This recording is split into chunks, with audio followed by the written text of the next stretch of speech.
Assalamualaikum warahmatullahi wabarakatuh. Halo kawan-kawan programmer dimanapun berada di segala penjuru semesta. Jumpa lagi dengan saya Syugi di channel Fosalgo. Di video kali ini kita akan melanjutkan pembahasan kita tentang algoritma dan struktur data. Kali ini kita akan membahas tentang seputar array, vektor array list. Kemudian kita akan membuat operasi min, max, sum, dan average. Baik, ada beberapa soal yang akan kita kerjakan pagi hari ini. Pertama, kita akan diberikan data seperti ini.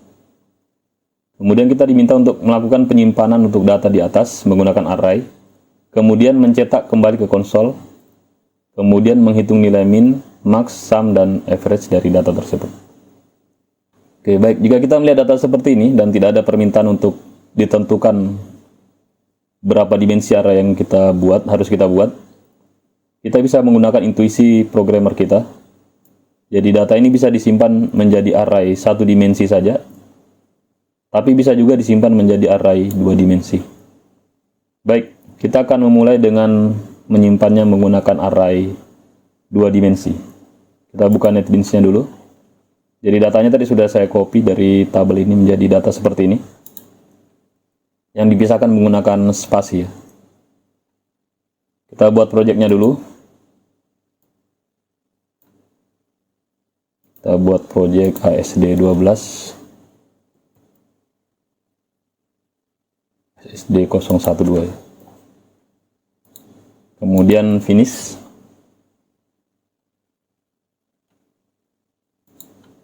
Kemudian di sini kita buat package dulu supaya lebih rapi.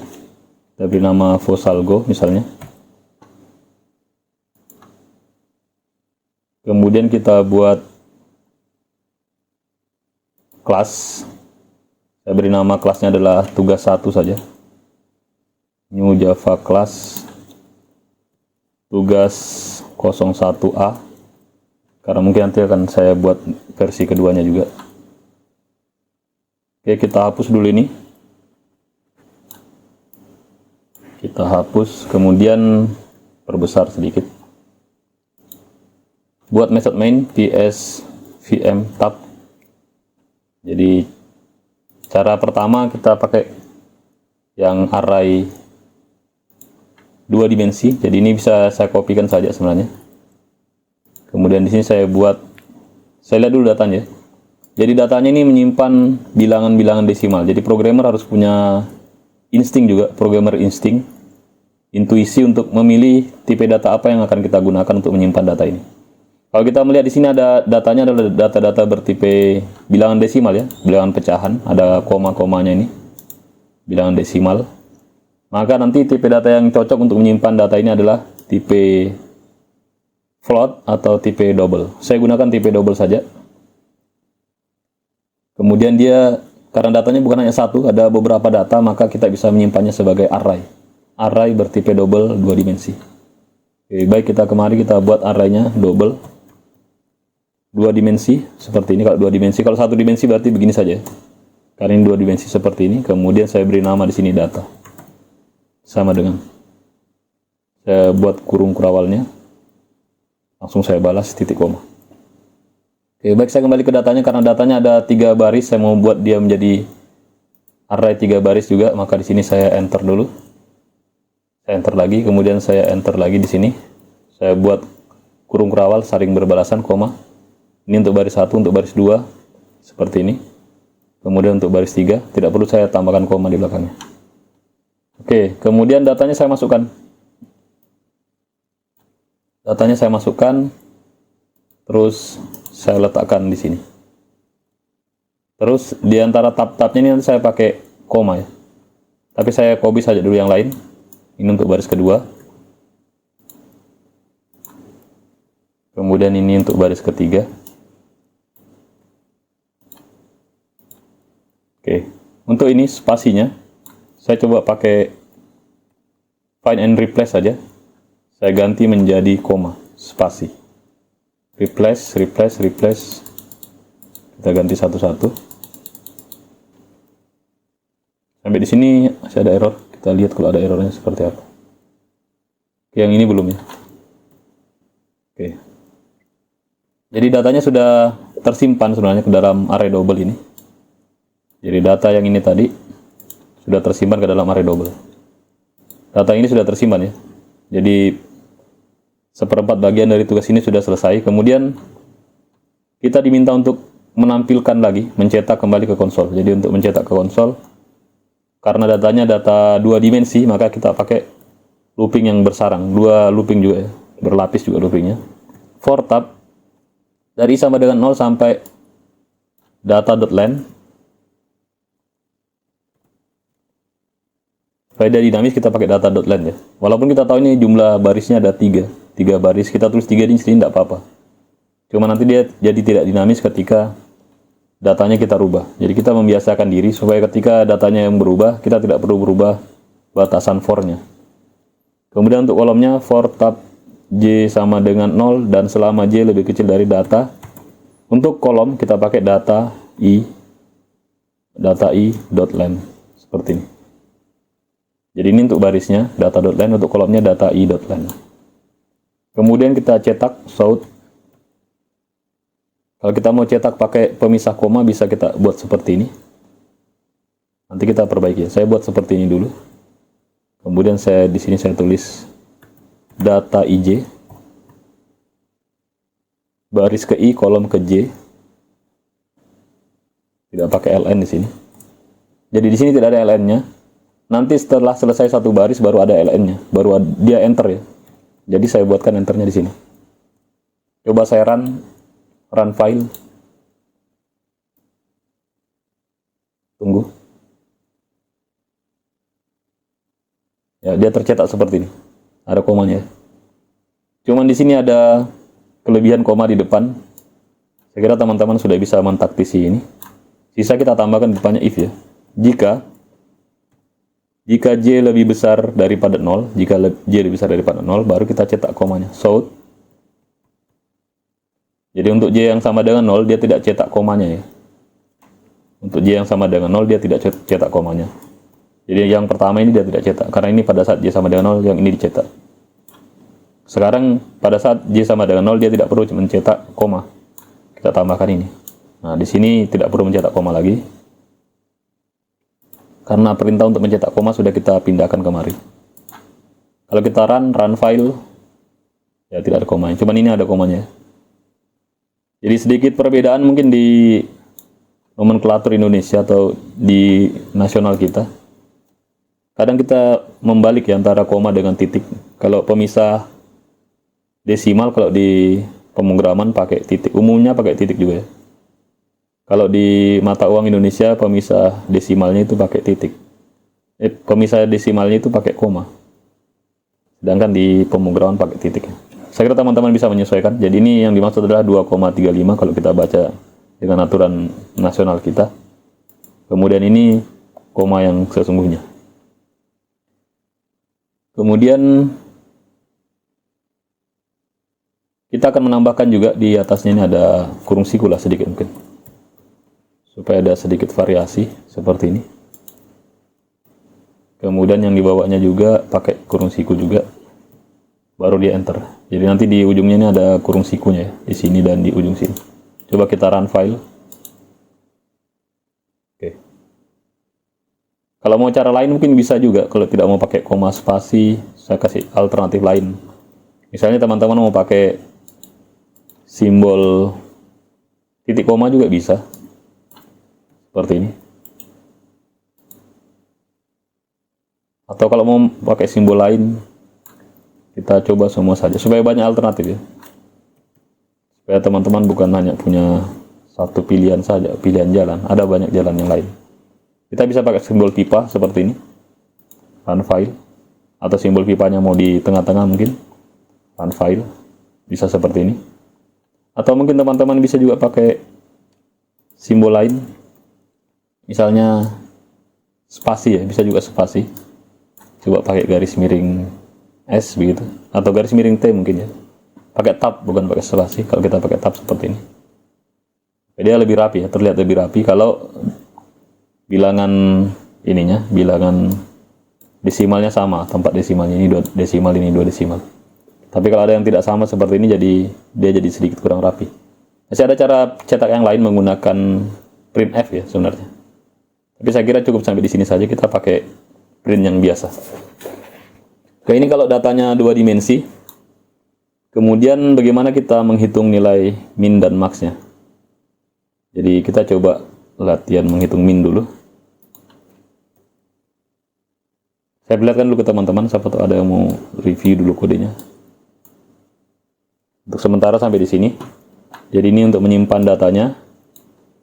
Kemudian yang ini untuk menampilkan datanya.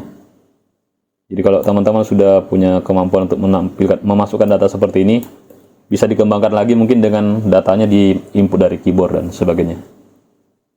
Sebagai programmer kita biasanya harus sering bertanya, bagaimana jika ya?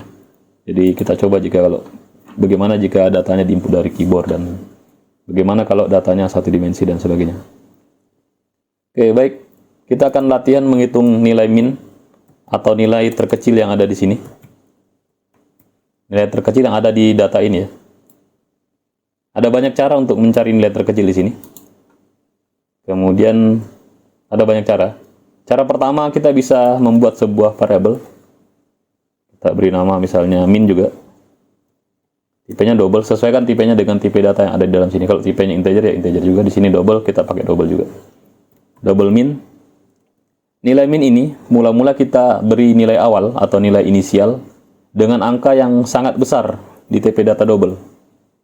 Bagaimana cara kita mengetahui angka yang paling besar di TP data double? Tidak usah pusing, sudah ada disediakan. Kita bisa gunakan ini double titik max value.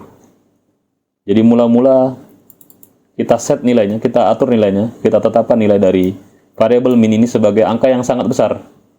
Kemudian angka yang sangat besar itu akan kita periksa di sini, kita seleksi. Kita seleksi apakah dia lebih kecil daripada ini. Kalau dia lebih kecil, yang ini lagi menjadi nilai min. Kita seleksi lagi, kita cek dengan ini. Apakah dia lebih kecil dari bilangan 7,43? Kalau dia lebih kecil, maka 743 ini menjadi nilai min yang baru. Oke, cara seleksinya bagaimana? Kita pakai for saja untuk menelusurinya.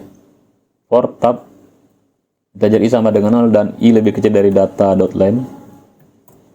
Kemudian ini juga for tab integer j sama dengan 0 dan selama j lebih kecil dari data i.len, karena ini kolom.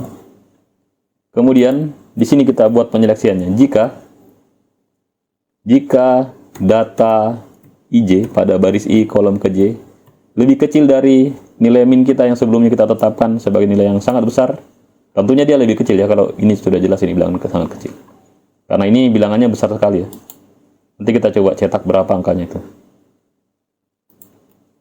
Oke, lebih kecil dari min, maka min ini akan kita update. Min yang baru sama dengan data ij. Seperti ini. Oke, saya jadikan komentar dulu ini. Mungkin teman-teman ada yang bertanya, berapa sih nilai dari min ini sebelumnya? Jadi pada saat saya set dia sebagai double max value, maka sebenarnya dia punya nilai. Kita coba print min sama dengan min. Coba kita run file. Oke, jadi ini nilai awalnya, nilai angka yang sangat besar ini 1,797 kali 10 pangkat 308. Ini kali 10 pangkat 308. Jadi ini angka yang sangat besar. Dibandingkan dengan angka-angka di sini, tentunya tidak ada yang lebih besar daripada ini ya. Jadi kita mau perkecil ini angka dengan menggunakan metode selection. Oke, saya aktifkan sekarang. Kemudian saya tidak hapus ini, saya langsung cetak saya di bawah lagi, saya copy. Kemudian saya letakkan dia di bawah. Setelah dia mengalami proses seleksi seperti ini, maka nanti dia akan berubah. Run file. Ya, jawabannya adalah 2,35. Jadi bilangan terkecil di sini adalah 2,35. Jangan langsung percaya, coba kita rubah yang angka 7-nya ini. Yang angka 7 kita rubah dengan angka yang lebih kecil, misalnya 1,7 misalnya.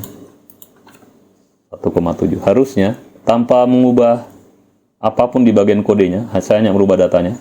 Di bagian kode looping dan mencetaknya, dia harusnya tetap bisa mendeteksi bilangan terkecilnya adalah 1,77. Run file. Oke, 1,77. Jadi ini algoritma sederhana untuk mencari nilai min yang ada di dalam array. Arraynya kali ini kita gunakan array 2 dimensi. Algoritmanya seperti ini. Kita sudah dapat minnya, kemudian kita cari nilai max-nya. Jadi min, max, sum, average. Jadi ada 3 lagi. Kalau max, kebalikannya dari sini ya. Kalau max berarti mula-mula kita buat variable double dengan nama max. Kemudian kita set dia dengan angka yang paling kecil. Ini kebalikannya. Double titik min value. Jadi kita set dia dengan angka yang sangat kecil di TP data double yang ada di Java. Mungkin perlu dicetak juga ini. Kita cetak dulu supaya teman-teman bisa lihat before and after-nya. Max adalah ini, max. Nilai dari variable max yang ini. Kalau kita run, ya, jadi mula-mula max-nya sama dengan ini ya, 4,9 kali 10 pangkat minus 324. Jadi ini sebelumnya, kemudian nanti saya bisa copy sebenarnya ini. Saya copy lalu saya modifikasi. Karena perbedaannya sebenarnya sangat sedikit. Oke. Di sini saya ganti jika data IJ, ya ini kebalikannya ya, lebih besar dari max, maka max sama dengan data IJ. Begitu.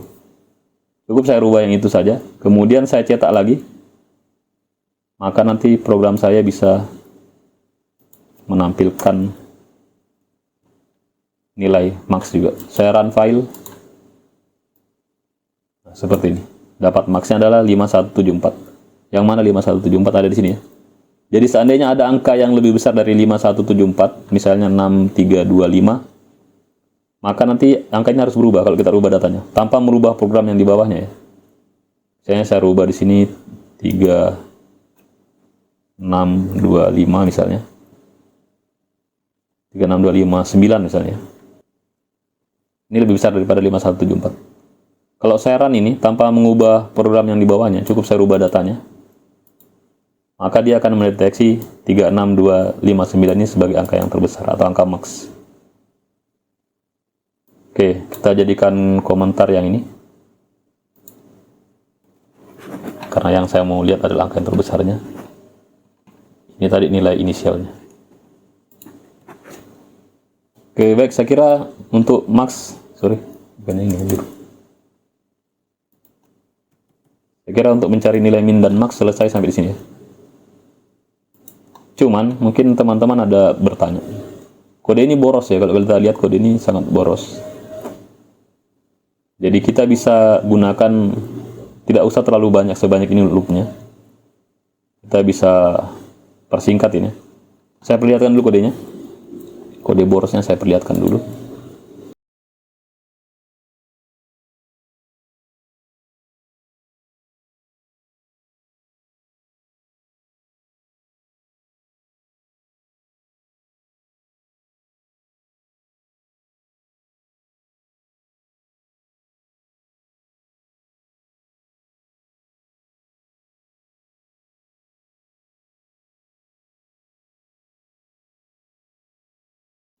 Oke, borosnya di mana adalah di sini. Kita gunakan for yang sama batasannya. 1, 2, sama ya batasannya. Ini juga sama batasannya. Dan ini juga sama batasannya. Akan lebih baik jika kita satukan saja ketiga ini untuk menghitung min dan max, kemudian untuk menampilkannya juga. Oke, saya tidak hapus yang ini. Saya buat program baru saja, saya copy yang ini tadi. Saya jadikan 1B. Supaya saya tetap punya referensi. Oke, jadi di sini saya rapikan saja nih. Saya pilih salah satunya. Ya, program untuk menghitung min dan max ini bisa saya pindahkan ke atas. Ini saya pindahkan ke atas. Saya letakkan di sini. Jadi dia mencetak sambil menghitung min dan max-nya ya. Max-nya juga. Jadi dia akan mencetak sambil menghitung nilai min dan max. Oke. Kenapa tadi saya pisahkan? Saya berusaha untuk menjelaskan ke teman-teman bahwa ini algoritmanya secara terpisah. Supaya teman-teman paham, oh ini untuk min-nya seperti ini, kalau untuk max-nya yang ini di bawah. Tapi sebenarnya bisa digabung ya. Jadi cara gabungnya ini saya masukkan ke dalam juga. Untuk penyeleksiannya, di dalam for yang J ini, bisa di bawah sini atau bisa di atasnya. Saya letakkan di bawahnya saja. Ini untuk penyeleksian nilai min. Kemudian untuk penyeleksian nilai max juga, bisa saya cut, saya pindahkan ke atas ini. Saya kasih penanda sedikit. Seleksi max. Kalau ini seleksi min. Oke. Yang ini saya hapus. Tapi untuk menampilkan min maxnya tidak saya hapus. Ini saya hapus juga. Jadi kita cuma menggunakan 2 pasang for ini. 2 for ya. 1, 2. Ini saja. Sudah tidak ada for lagi di bawahnya. Jadi kita mencetak. Ini mencetaknya. Yang ini mencetaknya. Sekaligus menghitung nilai min. Sekaligus menghitung nilai max. Sekaligus menghitung nilai max. Oke. Coba kita run file. Ya, ini nilai minnya, ini nilai maxnya. Selesai. Jadi hasilnya sama. Tapi tidak selamanya juga bisa digabung seperti ini ya. Ini kebetulan saya mencetak dulu terus menghitung nilai min max. Kalau cetaknya di bawah berarti tidak bisa digabung ini. Tapi karena kebetulan saya mencetak dulu baru menghitung nilai max, min dan max. Kemudian di sini juga for-nya sama batasannya. For i sama dan data.len, kemudian for i j sama dan data i.len, maka saya bisa gunakan satu kali. Dan ada lagi yang bisa saya tambahkan di sini, yaitu menghitung jumlah. Jadi saya bisa menghitung jumlah juga dalam looping for yang ini. Karena sama juga batasan loopingnya. Di sini saya bisa, untuk menghitung jumlah, saya buat sebuah variabel. Namanya sum ya. Ya, ini ada trik, ini trik sebenarnya trik tingkat tinggi nih, kuno tapi tingkat tinggi ya. Trik-trik klasik yang berada di level tertinggi menurut saya. Jadi tadi kalau hitung min kita pakai nilai max dulu, kita inisialisasi dia. Kita beri nilai awal dengan nilai max, kemudian kalau menghitung max kita beri dia dengan nilai awal bilangan terkecil. Tapi kalau menghitung sum, kita beri dia dengan nilai awal sama dengan 0. Kemudian nanti variabel sum ini akan kita update sepanjang perjalanan looping ini, kita update dia. Kita jumlahkan dengan bilangan yang baru kita dapatkan. Jadi kita bisa buat di sini operasi sum dengan cara seperti ini. Sum kita update sama dengan sum sebelumnya. Jadi awalnya tadi dia 0 kan. Jadi sum yang baru adalah misalnya pada saat tahap pertama. Sum yang baru sama dengan sum yang 0 tadi ditambah dengan data IJ, data elemen IJ, elemen pada baris ke I, kolom ke J. Seperti ini. Jadi nanti sum yang ini nilainya bukan 0 lagi, dia sama dengan data IJ. Berikutnya lagi sampai di loop berikutnya lagi, berarti nanti dia bertambah terus. Ini saja, cukup sederhana. Tapi butuh perenungan dan penelaahan supaya teman-teman bisa paham bagaimana operasi sederhana ini dengan memulai sum sama dengan 0, kemudian kita buat operasi ini, dia bisa menghitung nilai sumnya.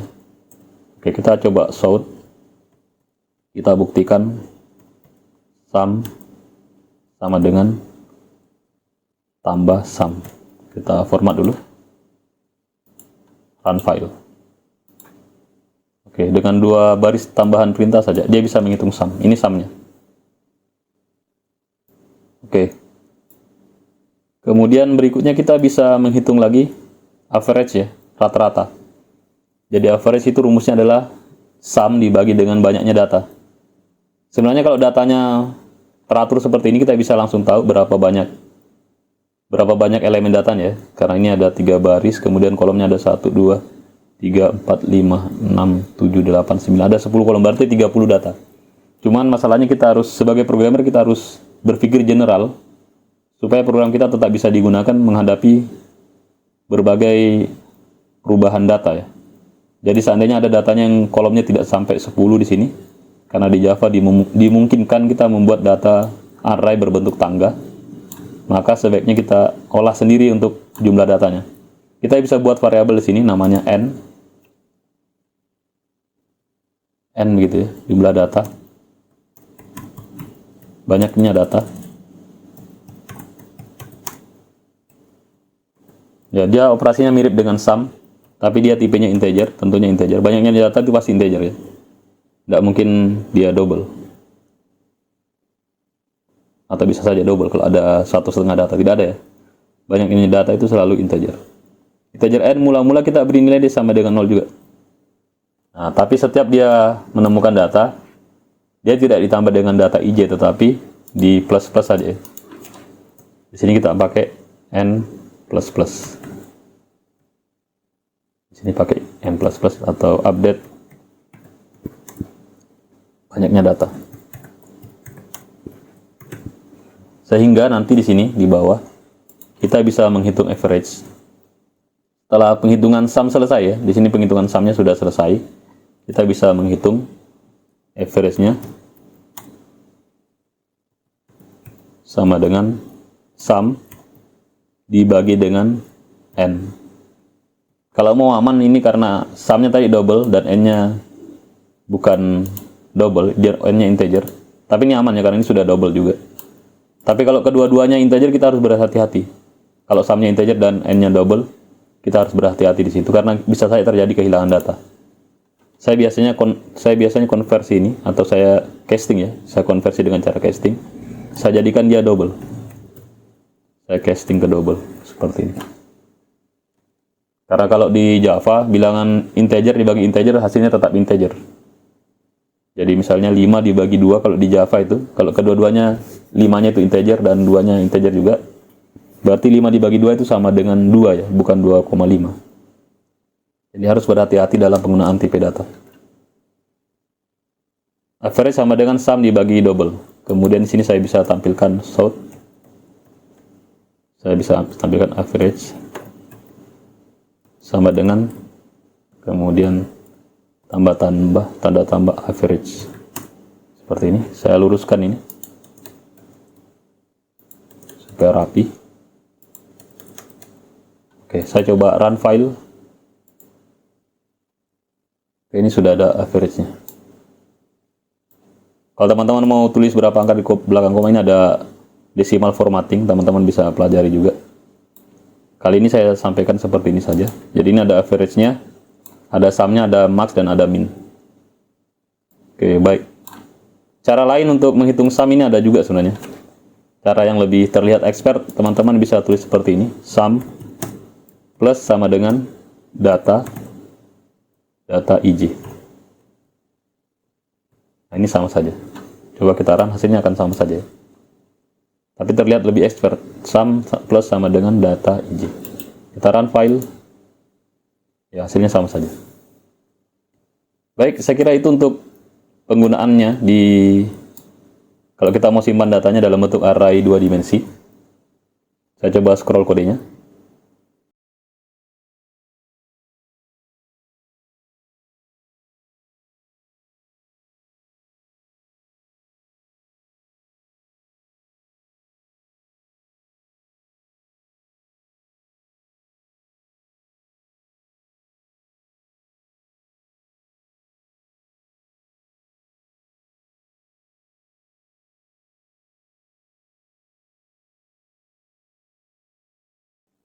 Oke. Berikutnya seperti yang saya sebutkan tadi. Jadi karena di sini tidak disebutkan, di soalnya tidak disebutkan ya, tidak diminta bahwa kita harus menyimpannya sebagai data array 2 dimensi. Jadi sebenarnya data ini bisa kita simpan dalam bentuk array 1 dimensi karena sebenarnya ini menyimpan data yang sama ya. Ini sama-sama data yang setara, jadi bisa kita simpan sebagai array 1 dimensi. Kita lanjutkan di sini, kita buat dia menjadi array 1 dimensi. Saya copy saja yang ini. Saya copy lalu saya modifikasi, saya beri nama C. Kemudian untuk membuatnya menjadi array 1 dimensi kita bisa rubah yang ini dulu. Jadi dia menjadi array 1 dimensi. Kemudian karena kita rubah yang ininya, dia 1 dimensi, maka kita rubah juga datanya. di sini. Ini kita jadikan koma saja. Hapus kurung kerawal yang di dalam. Kurung kerawal level 2-nya dihapus. Ini juga dihapus. Ini dihapus. Oke, kita format dulu. Atau ini bisa ditulis di atas, jadi satu baris bisa. Nanti teman-teman curiga ini 2 baris, saya jadikan 1 saja.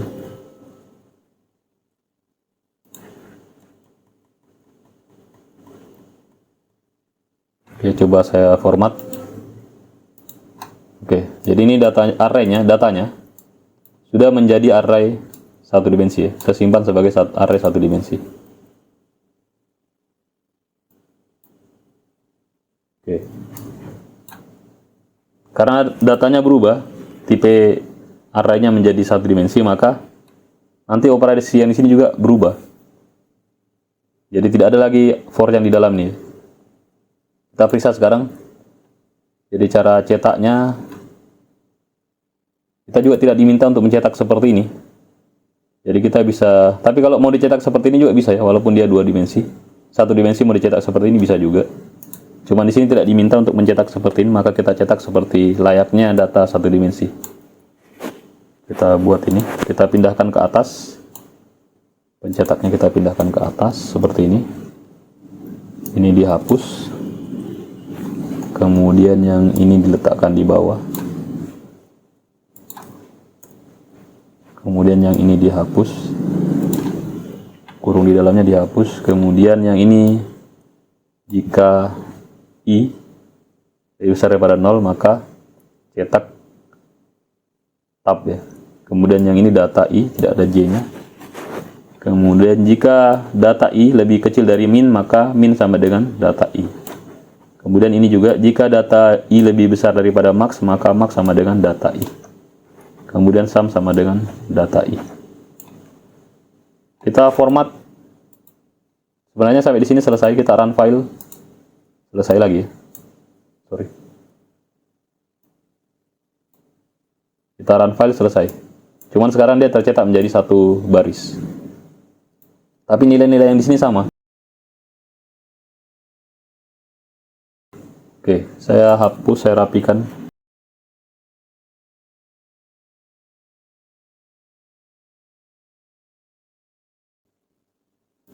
Saya perlihatkan kodenya. Seperti ini.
Oke, baik.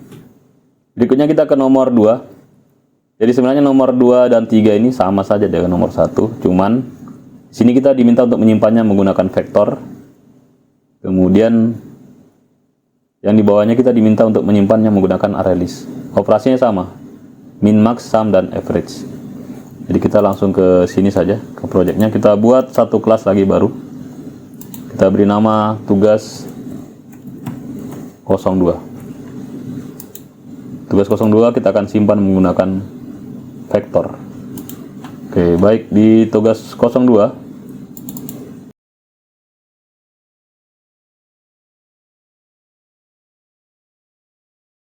kita perkecil dulu nih.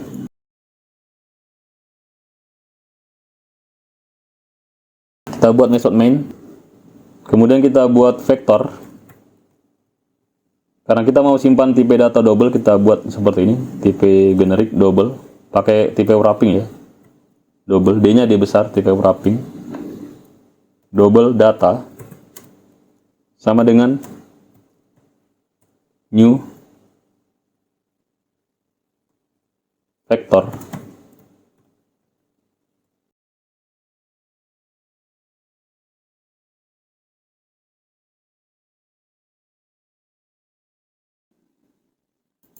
Import dulu. Kemudian kita masukkan datanya satu persatu pakai method add. Data titik add. Ya, kita masukkan satu-satu ini. Kita lihat dulu datanya.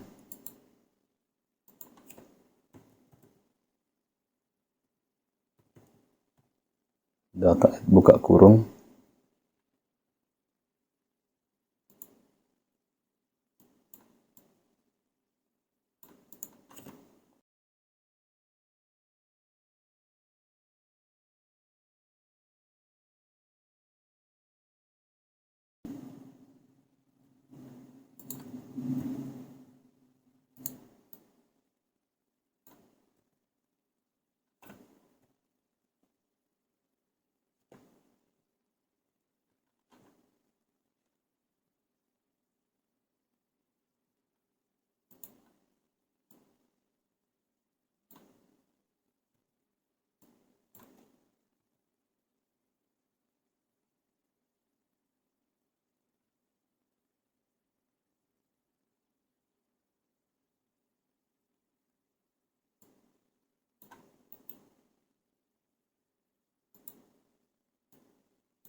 Oke, saya coba copy.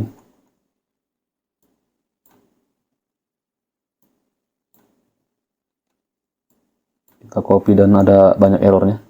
Tidak apa-apa, error jalan terus saja dulu.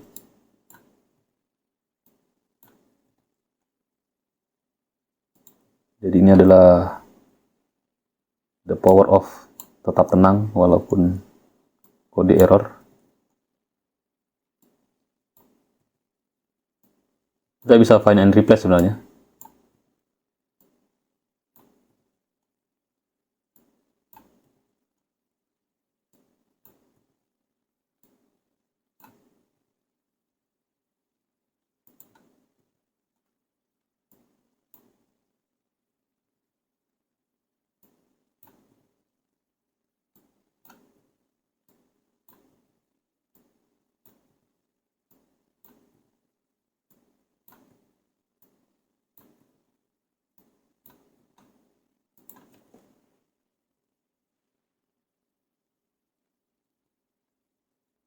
Oke, ini bukan, ya benar, titik koma ya. Nah, di sini dia error karena dia tipenya integer, harusnya kita masukkan double, tambahkan saya titik 0. Ini juga tambahkan titik 0, di sini juga tambahkan titik 0, harus koma 0 dia ya. Koma 0, koma 0 di sini juga.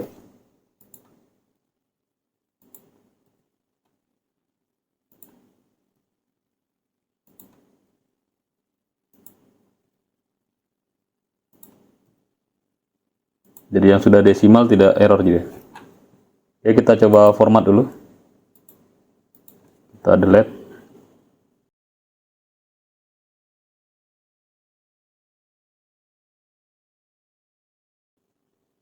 Cukup panjang pertanyaannya. Tapi ini kalau dikerjakan oleh program, dia akan cepat ya.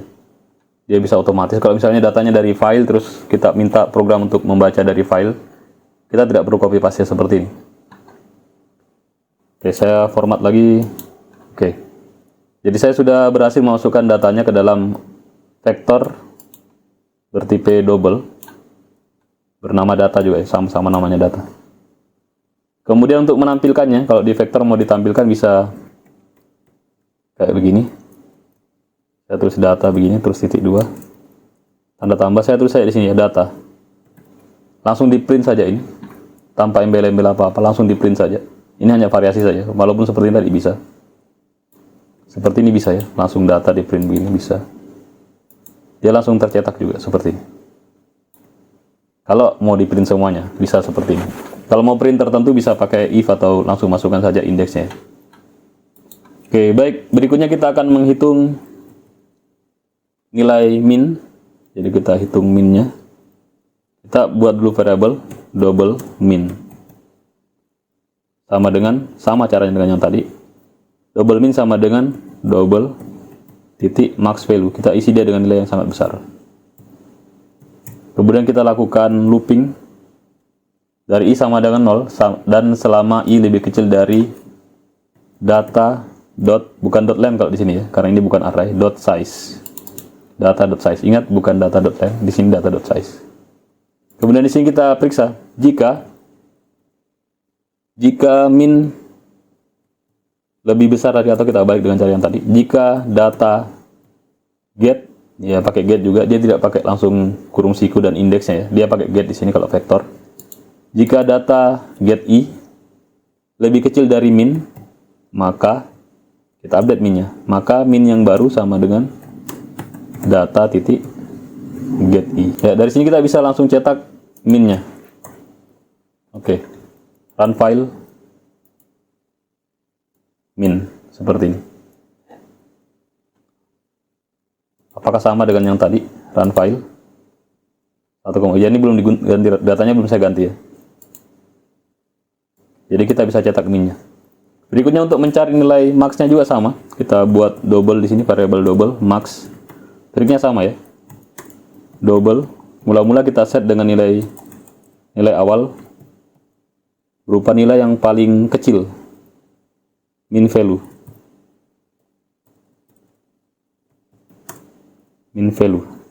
Seperti ini. Kemudian di sini kita seleksi lagi jika data titik get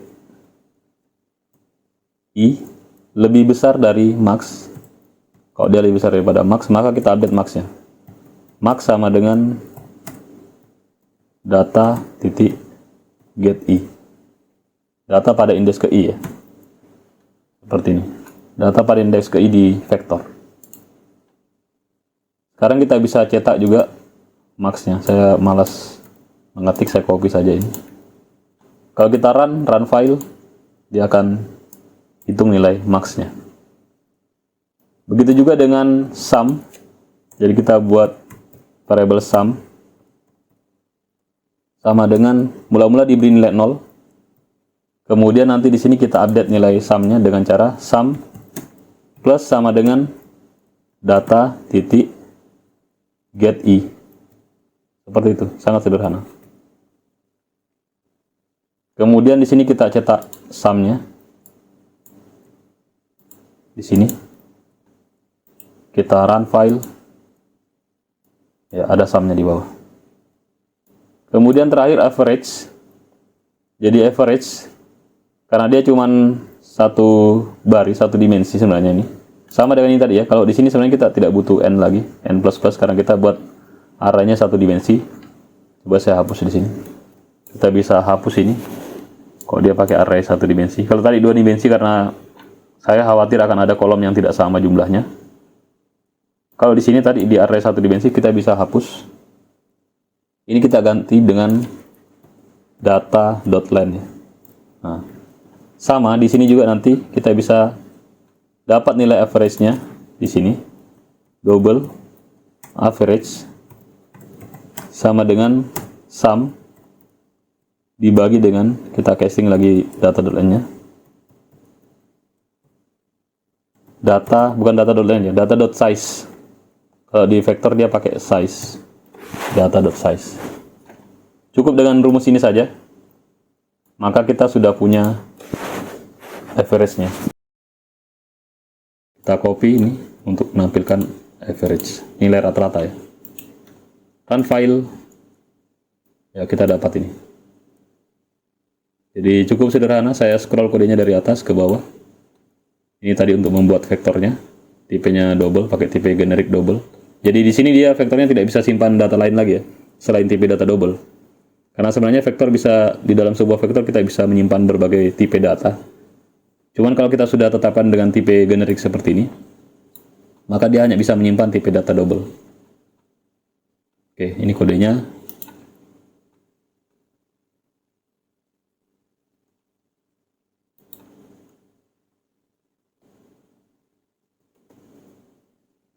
Ini untuk mencetak keseluruhan data. Kemudian ini untuk menghitung nilai min, max, dan sum-nya. Seperti ini.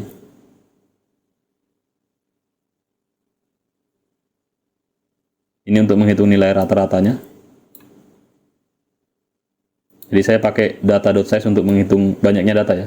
N-nya tadi saya dapatkan dari sini, data.size. Kemudian ini bagian untuk menampilkannya. Selesai. Jadi cukup sederhana. Kita sudah mengerjakan 2 nomor. Untuk nomor 3, sebenarnya nomor 3 ini sama dengan nomor 2. Cuman bedanya kita pakai ArrayList ya. Dan ArrayList dan vektor sebenarnya kalau di Java itu mirip, kurang lebih mirip. Kalau kita tidak boleh menyebutkan dia sebagai sesuatu yang sama. Kita bisa copy yang ini. Kemudian nanti kita modifikasi. Tugas 03. Kemudian di sini kita ganti saja dengan ArrayList. ArrayList. Di Java ada 2 jenis struktur data yang ada list di belakangnya, diakhiri dengan kata list. Ada ArrayList, ada linked list ya. Kita import dulu. Jadi kalau ArrayList ini basisnya dia dibuat dengan array. Jadi sebenarnya ini array yang di extend, diperluas. Jadi dia berbeda dengan sifatnya dengan linked list. Jadi kita tahu kalau di Java array itu dia size-nya tidak dinamis ya. Kita tidak bisa memperlakukan menambah terus-menerus data seperti ini kalau di array. Tapi kalau di ArrayList bisa. Jadi sebenarnya ini tekniknya, teknik dasarnya di ArrayList dia buat array juga di dalamnya yang ditetapkan size-nya. Tapi ketika kemudian data yang mau dimasukkan sudah melebihi dari size data array yang ada di dalamnya, di dalam ArrayList, maka dibuatkan array yang baru untuk bisa memasukkan data ya. Atau size-nya diperbesar, kemudian di-copy nilai-nilainya ke dalam array yang ada di dalam situ ya. Jadi dia tidak benar-benar dinamis.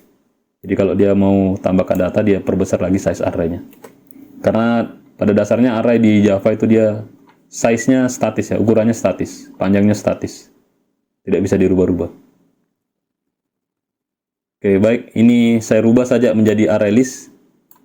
Dari vektor menjadi ArrayList, saya tidak rubah yang lain. Dan selesai. Cukup sederhana. Jadi kadang-kadang saya perlakukan vektor sebagai ArrayList dan sebaliknya. Ini selesai. Saya tidak rubah yang lain. Cukup saya rubah baris yang ini saja dan nomor 3 selesai. Coba saya scroll.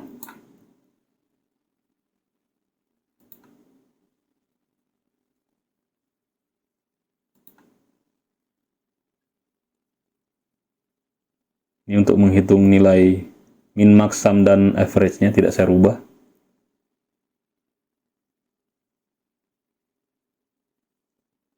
Kemudian ini untuk menampilkannya. Baik, kita sudah mengerjakan 3 nomor. Saya run dulu ini ya. Nomor berikutnya, nomor 3 tidak saya kerjakan, ini tidak berhubungan. Tapi di bagian bawah ini ada nomor yang berhubungan. Buatlah program untuk membaca file teks dari ini, silakan dibuka linknya. Kemudian simpan hasil pembacaan file teks ke dalam array, lalu cetak kembali elemen-elemen array hasil pembacaan file tersebut. Jadi ini ada data, tapi sebenarnya data ini adalah data yang sama dengan data kita yang tadi ya. Jadi dia mau baca file ini dengan disimpan sebagai file teks, kemudian dibaca kembali. Teman-teman bisa copy ini, bisa di copy datanya. Kemudian dimasukkan ke dalam NetBeans. Saya sudah buat tadi, saya copy lagi tidak apa-apa supaya teman-teman lihat. Di copy. Kemudian di sini saya ke files. Saya masuk ke files di sini. Kemudian di project saya adalah ASD012. Saya buat sebuah file baru. New other, terus saya perlihatkan ya. Di sini klik kanan, new other, pilih other lagi, terus empty file. Di sini saya beri nama filenya adalah dataku.txt. Finish. Kemudian saya paste di sini datanya. Jadi ini adalah data kita yang tadi sebenarnya.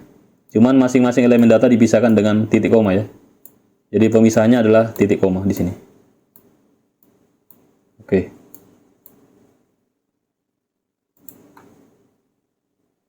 Di sini kita diminta untuk membaca hasil pembacaan file teks ke dalam array lalu cetak kembali elemen-elemen array hasil dari proses membaca file tersebut.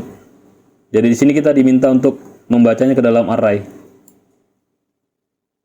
Tapi sebenarnya yang lebih tepat di sini kita harusnya bacanya pakai vektor atau array list. Kenapa pakai vektor atau array list? Karena sebenarnya pada saat kita membaca file ini kita dalam kondisi buta ya. Kita tidak bisa melihat datanya ini ada berapa baris, kemudian ada berapa kolom. Tapi tidak apa-apa, kita bisa taktisi ini. Meskipun kita diminta untuk membacanya menggunakan array, kita bisa taktisi dengan cara membacanya baris demi baris, kemudian kita split. Tapi kita gunakan cara yang mudah dulu, yaitu kita baca dia dengan array. Oke, kita kembali ke project. Saya pindah-pindah tadi dari tab files dengan project ya. Kita kembali ke tab project, tadi di tab files. Kita buat di sini tugas ini nomor berapa? Nomor 6. Ya, kita buat dulu di sini. New Java class tugas 06A. Saya pakai 06A. Oke.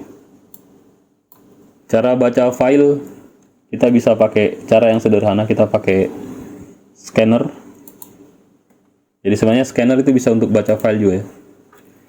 PSVM tab. Jadi saya bisa pakai scanner untuk baca file. Saya pakai scanner. Scanner. Saya beri nama di sini input sama dengan new scanner. Ya di sininya biasanya saya tulis dengan sistem in ya. Tapi di sini kita bisa tuliskan filenya. Jadi kita bisa tuliskan di sini filenya. Saya belum punya filenya. Jadi saya definisikan dulu filenya di atas, deklarasikan filenya. File, misalnya saya beri nama filenya juga file. Sama dengan new file. Terus di sini saya isi dengan string nama filenya. Nama file saya tadi adalah dataku.txt. Dan kebetulan saya simpan di sini. Kalau saya simpannya di sini cukup saya tuliskan nama filenya saja. Tapi kalau saya simpan di tempat lain, maka harus saya tuliskan juga alamatnya, alamat path-nya. Jadi karena saya simpannya di sini, saya tulis saja di sini dataku.txt. Ya, catatannya adalah kalau saya menyimpan filenya di sini. Tapi kalau di tempat lain, maka harus saya tuliskan di sini alamatnya, misalnya C.2 begini ya. Harus ada alamatnya seperti ini.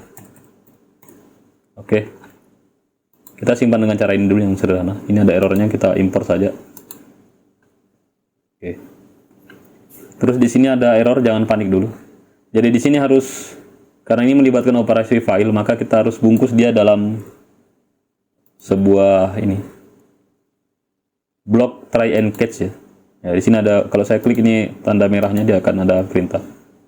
Tambahkan throws clause for the IO file exception atau surround statement with try and catch atau surround block with try catch. Saya surround statement with try and catch. Saya bungkus pernyataan ini dengan blok try and catch ya, seperti ini. Jadi nanti dia terbungkus di sini.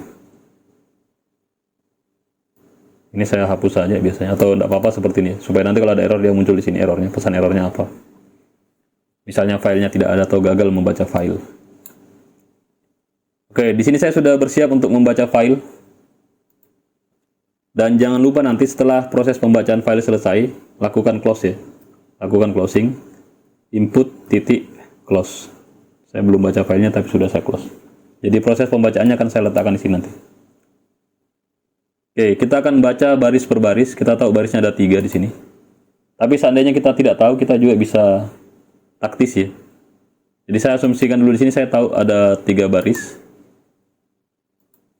Jadi saya baca di sini baris 1.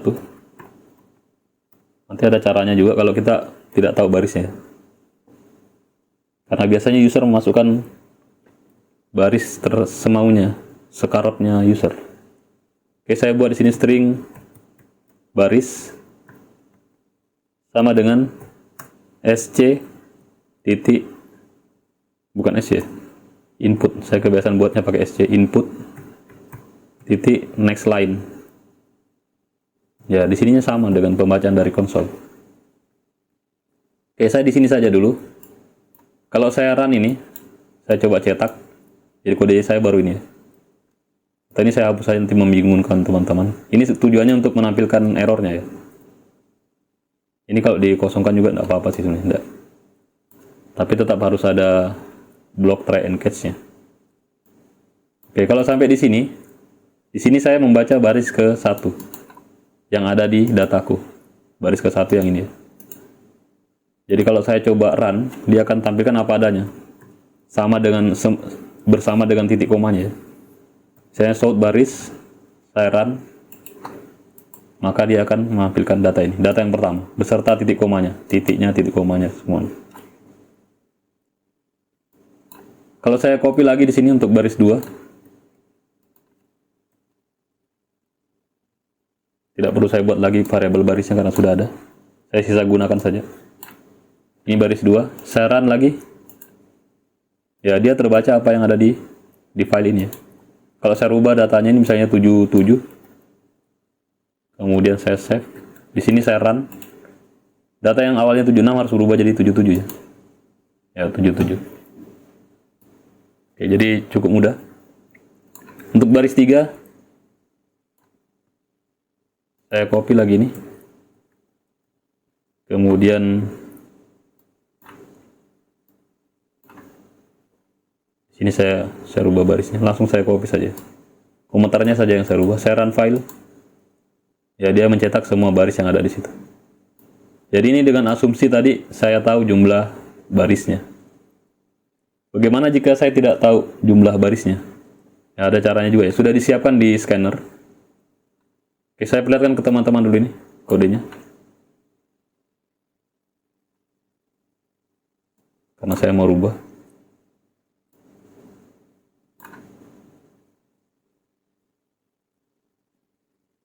Oke, saya copy dulu. Saya buat versi kedua. Dimana di sini saya berasumsi saya tidak tahu jumlah barisnya. Jadi kalau saya mau periksa apakah masih ada baris, maka di sini kita bisa pakai while input titik, mirip dengan while not off ya. Tapi di sini pakai while input hash next. Jika masih ada baris yang bisa dibaca. Atau pakai hash next line ya. While input titik hash next line. Ya, selama dia masih punya baris.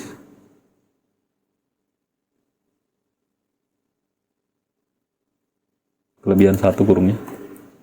Oke, selama dia masih punya baris maka kita buat seperti ini, Ctrl X ini, kita masukkan ke dalam.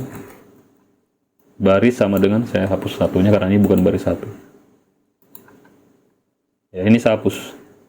Jadi saya tidak butuh ini lagi, saya cukup satu ini saja. Ada while yang akan memeriksa apakah dia masih punya baris atau tidak. Kita run file,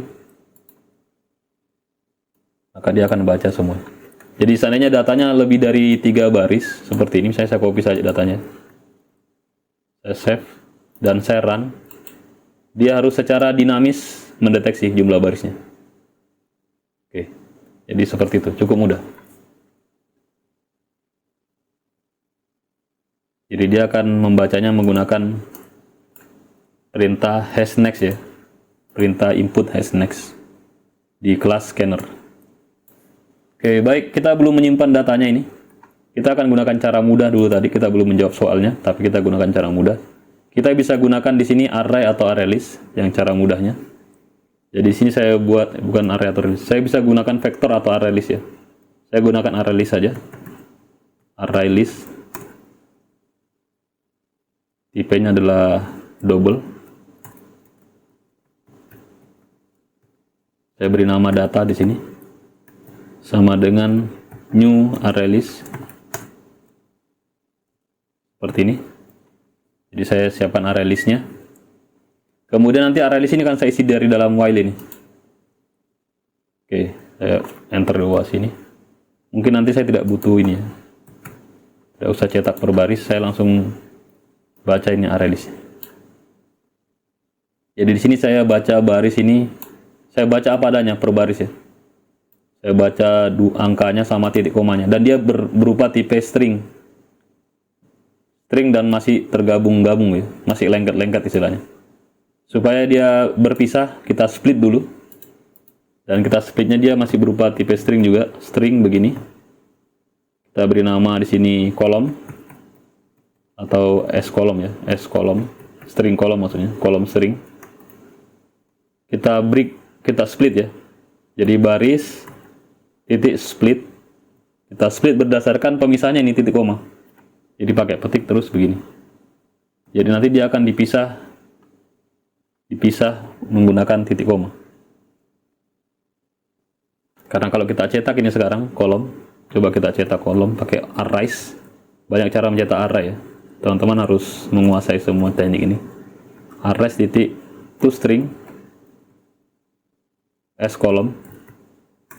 Maka dia akan dicetak sebagai array, tidak pakai titik koma seperti ini lagi, tapi pakai pemisah. Berdasarkan format arrays ini ya. Jadi yang saya cetak s kolom, dia akan cetak dia seperti array, karena memang array seperti ini. Jadi ini sudah kita bisa baca satu persatu elemennya. Sekarang saya mau baca satu persatu elemennya. Lalu saya konversi menjadi tipe double sesuai data kita. Oke, jadi kita buat di sini double pakai for ya. Karena ini array, for tab i sama dengan 0 dan selama i lebih kecil dari s kolom dot length, maka double value sama dengan kita convert dia menjadi, dari string kita convert menjadi double pakai ini double titik double titik pairs double, bukan baris tapi s kolom ke i titik koma. Kemudian value ini kita masukkan ke dalam array list kita. Jadi data, cara masukkannya adalah pakai add ya, data titik add value, selesai. Oke, sampai di sini setelah ini kan proses pembacaannya ya, dari sini sampai sini. Setelah proses pembacaan ini, kalau kita mau cetak datanya, kita bisa langsung shout data, dua spasi di sini, tanda tambah data. Run file, dia akan mencetak semua isi datanya dalam satu baris ya. Jadi ini sudah merupakan tipe array list. Dan kita bisa akses, kita bisa manipulasi, kita bisa otak-atik. Misalnya kita mau hitung kayak tadi, kita mau hitung ininya, nilai average-nya, saya copy saja nih. Karena kebetulan tipe data saya sama dan nama variabelnya juga sama, jadi saya copy saja ini. Saya copy ini. Dan saya letakkan di sini di nomor 6B. Jadi bedanya adalah datanya tidak dibaca dari file ya. Saya letakkan di sini. Sebelum close saya format. Saya run file. Oke. Ya, dia sudah bisa menghitung min, max, sum, dan average. Oke, baik. Saya perlihatkan dulu kodenya dari atas. Saya fix import dulu. Jadi ini sudah selesai. Tapi belum menjawab sesuai dengan permintaan soal ya, belum sesuai dengan requirement soal. Karena di soal kita diminta untuk menyimpannya ke dalam array 2 dimensi.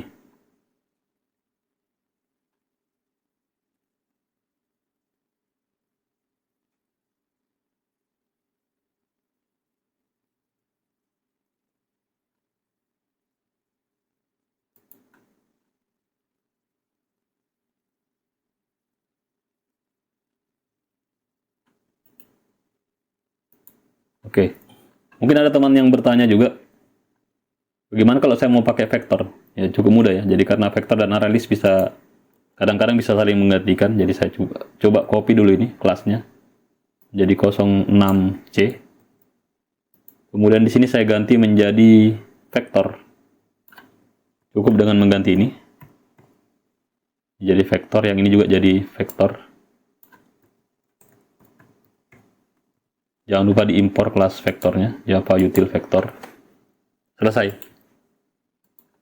Jadi sampai di sini selesai, terbaca sebagai vektor. Oke, kita kembali ke soalnya karena soalnya sebenarnya belum terjawab. Jadi kita diminta untuk menyimpan file teks ke dalam array, lalu cetak kembali elemen-elemen array dari hasil proses baca file teks tersebut. Jadi di sini juga sebenarnya kita tidak diminta untuk menyimpan array 2 dimensi atau 1 dimensi, tidak ditentukan. Jadi tidak ditentukan apakah kita harus menyimpan ke dalam array 1 dimensi atau 2 dimensi. Sedangkan kita tadi sudah punya teknik untuk yang lebih dinamis untuk membaca file. Karena kita tidak tahu akan ada berapa baris di sini, akan ada berapa kolom, makanya kita pakainya array list ya, supaya dia lebih dinamis juga, menyesuaikan ke jumlah baris dan kolomnya. Jadi cara berikutnya adalah kita bisa sebenarnya bisa langsung mengkonvert ini. Kita convert dari array list menjadi array. Coba kita lihat di sini cd. Ya, kita bisa coba di sini ya. Kita buat manual saja sama dengan new double. Kemudian di sini kita isi dengan size dari, ini pakai array list atau vektor, dari vektornya ya, array listnya ya. Size dari data.length, data.size, seperti ini. Jadi ini data ini adalah data yang saya baca pakai array list. Kemudian saya mau buat data baru, saya beri nama data array, data yang kedua. Dan kali ini tipenya array, bertipe double, seperti ini. Kemudian saya masukkan satu persatu ke dalamnya menjadi, jadi ini mirip dengan cloning ya. Saya pakai for lagi di sini, for tab, saya bisa pakai for each, for double value, titik 2 sama dengan data, begini. Kita butuh indeksnya ternyata. Jadi tetap pakai for yang standar kalau butuh indeksnya. For integer i sama dengan 0 dan i lebih kecil dari data.size. Di sini kita masukkan data array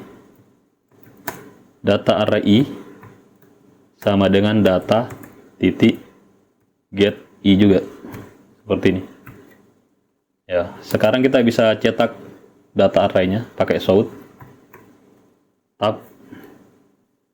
Kita sort di sini arrays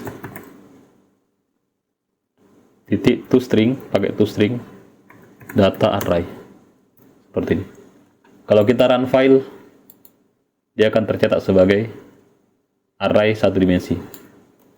Jadi sampai di sini kita sudah terjawab ya, sudah terjawab soal nomor 6 ini. Soal nomor 6 sudah terjawab karena kita tidak ditentukan di sini harus array 2 dimensi atau 1 dimensi. Dan lebih tepatnya kalau kita pakai array 1 dimensi. Tapi di sini kita gunakan cara convert dari, mula-mula kita bacanya pakai array list atau vektor, kemudian dari array list itu atau vektor itu kita convert lagi menjadi array, baru kita tampilkan.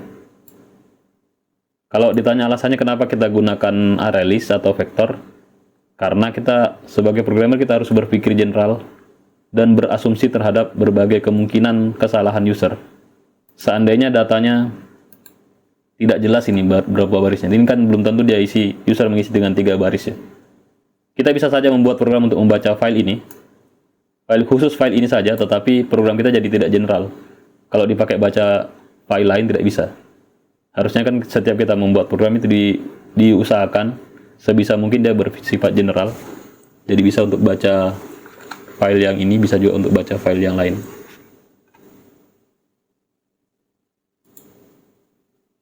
Jadi dia tidak, harusnya program kita tidak hanya bisa membaca file ini saja. Kalau filenya dirubah, program kita tidak perlu dirubah, dia tetap bisa baca seharusnya. Jadi di sini kita pakai taktisi, pakai array list, dan kemudian kita convert menjadi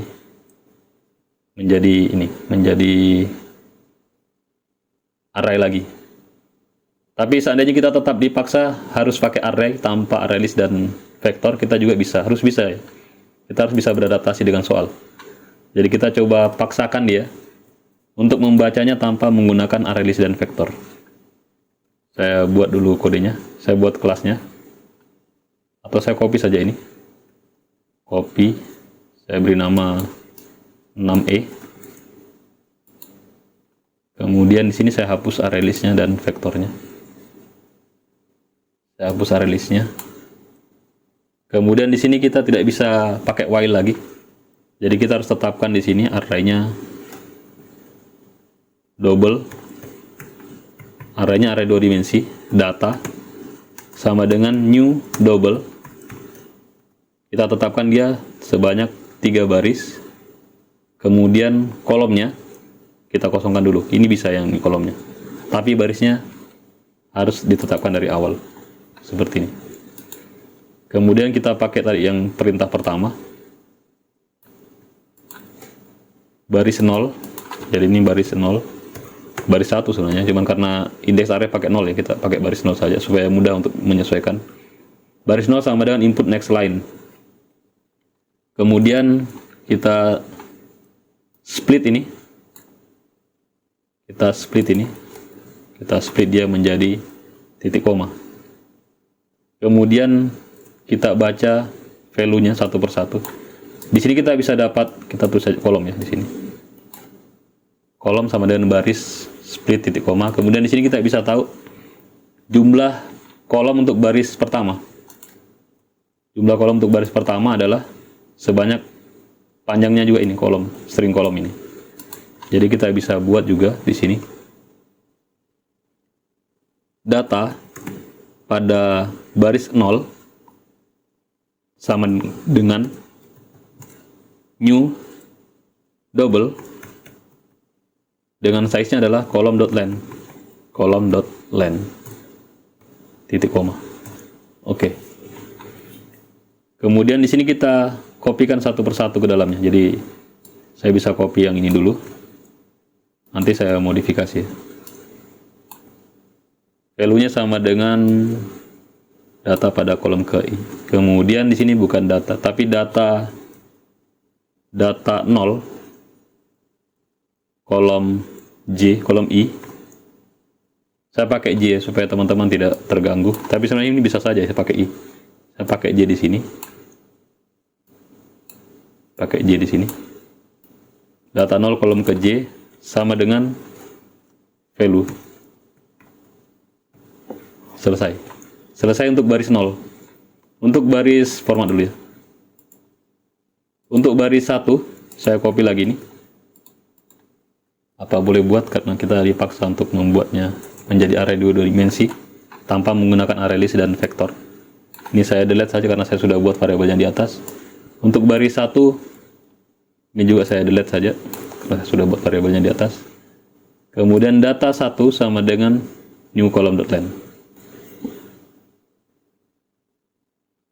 Kemudian kolom J sama ininya saya ganti dengan 1.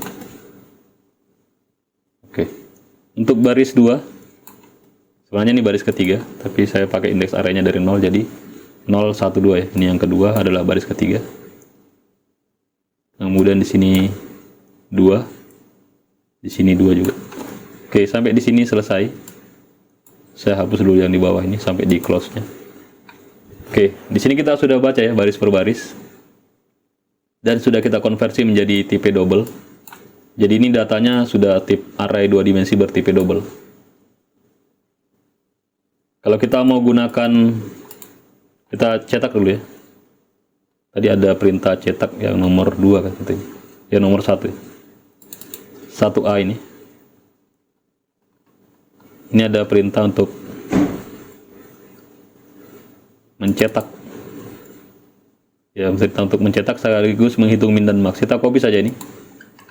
Copy yang ini, nanti kita bisa lihat juga nilai min max-nya. Ya, kita paste di sini, format. Jadi kita punya data 2 dimensi di sini tadi, sampai di sini tadi ya. Sekarang kita coba terapkan tadi, hitung min max, kemudian average. Kita coba run file. Nah, ini datanya dan ini nilai min max-nya. Jadi bisa juga kalau kita tetap dipaksa, bisa juga ya, kita menyesuaikan. Ya masalahnya adalah ketika user menambah data di sini di bawah, ini data yang di bawah tidak terbaca. Kenapa? Karena program kita hanya membaca sampai baris ke 2 dari 012 ya, 3 baris maksudnya. Jadi dia tidak dinamis. Sedangkan yang tadi yang sebelumnya, karena dia menggunakan while input as next line, jadi berapapun barisnya di dalam data kita dia bisa baca di sini. Oke, saya perlihatkan kode terakhirnya.